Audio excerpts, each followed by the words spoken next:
A história que vou lhe contar agora aconteceu pouco mais de um ano atrás. É sobre uma traição, seguida de outra.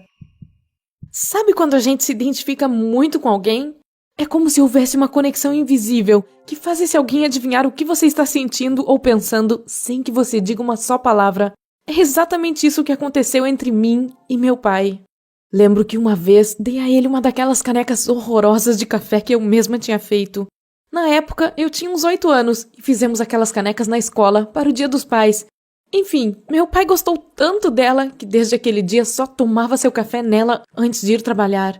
Embora tivesse que trabalhar duro para nos sustentar, meu pai sempre brincava comigo quando chegava do trabalho, me ajudava com o dever de casa, assistia a um filme comigo.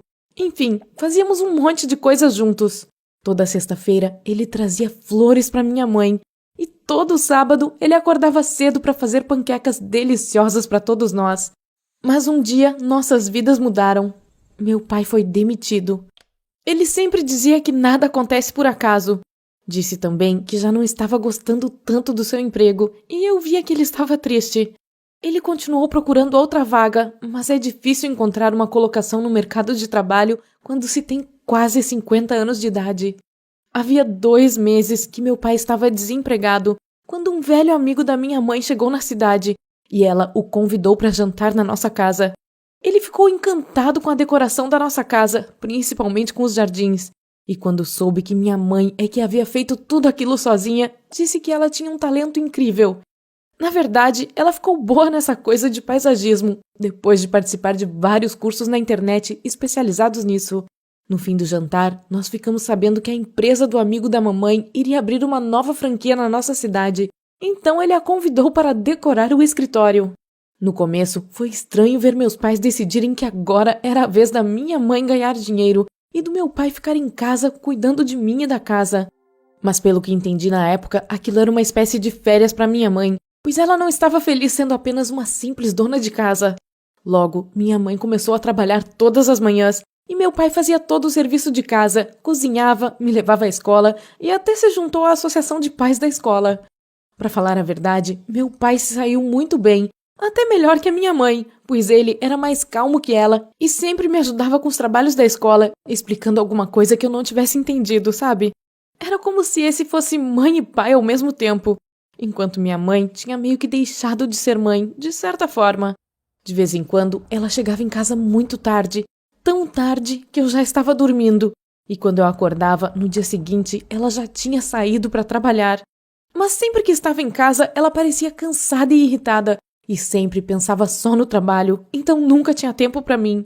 Uma vez eu até pedi a ela 1 ou 2 vezes para costurar um botão na minha blusa, e ela disse para eu pedir ao meu pai, pois não era mais sua responsabilidade. Sim, nós já não precisávamos mais de dinheiro, e até conseguimos guardar dinheiro para fazer uma viagem de férias. Aquilo era ótimo, mas bem lá no fundo eu sentia que nossa família tinha mudado. Minha mãe parou de olhar para o meu pai como antes, e ele, no começo, tentou fazê-la rir como sempre fez, mas depois de várias tentativas, acabou desistindo. E aí um dia, ou melhor, tarde da noite, eu acordei com um barulho. Meus pais estavam brigando. Gente, eu nunca ouvi meu pai gritar com tanta raiva quanto ouvi naquele dia. Em seguida, ouvi um barulho seco, tipo de portas de guarda-roupa abrindo e fechando. Durante alguns minutos eu fiquei deitada na cama, pensando se era melhor fazer alguma coisa ou se era melhor esperar. Mas quando ouvi alguém descendo as escadas, resolvi abrir a porta e descer também, sem ser vista. Foi aí que vi meu pai. Ele estava arrumado, como se fosse sair. Quando me viu, me olhou com pena e disse que em breve nos veríamos de novo. E só quando ele deu as costas para mim para abrir a porta é que vi as 2 malas que ele estava carregando. Agora que estou contando tudo isso, estou sentindo a mesma coisa que senti na época. É uma espécie de medo que nos cega tanto que fica difícil até se mexer. Os pensamentos giram tão rápido na cabeça da gente que não dá para se agarrar a nenhum deles. Claro, depois daquilo eu não consegui pregar os olhos. Corri para o quarto dos meus pais para acordar minha mãe e contar que o papai tinha ido embora e que ela não podia deixar aquilo acontecer e tal. Aí eu vi que minha mãe já estava acordada. Ela estava sentada na cama, soluçando. Sabe, eu comecei a chorar também e tentei obrigá-la a descer as escadas e a trazer meu pai de volta.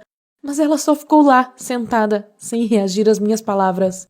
De repente, senti um ódio incontrolável da minha mãe. Eu pensei que aquilo tudo tinha acontecido por causa dela. Ela que tinha deixado de ser uma boa esposa, estava trabalhando muito, fazendo meu pai sentir que já não era amado nem necessário na nossa casa. Eu chorava e gritava tudo isso para ela, culpando ela por tudo. Acho que eu tive uma espécie de crise nervosa naquele momento. Depois, eu disse que assim que meu pai encontrasse um lugar para morar, eu iria morar com ele, para ficar longe de uma mãe tão fria e sem coração. Parece que minhas palavras tiraram minha mãe daquele estado de choque, pois ela me encarou com os olhos cheios de lágrimas, ressentimento, até mesmo fúria, e disse que meu pai tinha largado a gente para ficar com outra família e que era pouco provável que ele fosse voltar para me ver de novo.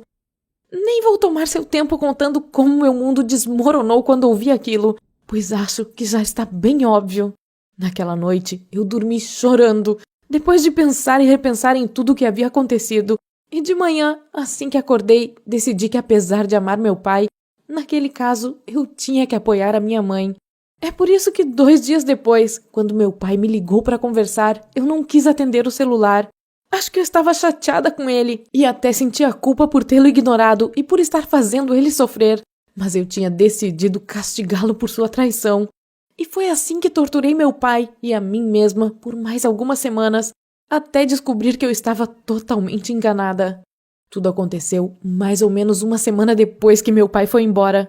Uma noite, eu vi minha mãe de ótimo humor e, a julgar por sua aparência, percebi que ela estava arrumada para sair. Ela disse que tinha uma reunião importante e eu acreditei nela. Mas aí, na noite do dia seguinte, aconteceu a mesma coisa. Então tive a impressão de que minha mãe tinha voltado para casa muito animada depois de uma simples reunião. Aí comecei a notar que aquele seu amigo, o que ofereceu um emprego para ela, sabe? Estava frequentando nossa casa quase todos os dias. No começo, eles tentaram inventar desculpas para justificar a presença dele lá, tipo, que ele precisou trazer alguma coisa que minha mãe tinha esquecido no escritório e tal. Mas depois ele passou a ficar para o jantar e até passava a noite lá em casa. Eu só descobri isso quando acordei de manhã e vi o carro dele estacionado lá fora e a sua jaqueta pendurada no cabideiro. Não era preciso ser um Einstein para matar a charada. Ele e minha mãe estavam tendo um caso. E eu pensei que aquilo estava errado, pois havia passado só algumas semanas que meu pai tinha saído de casa.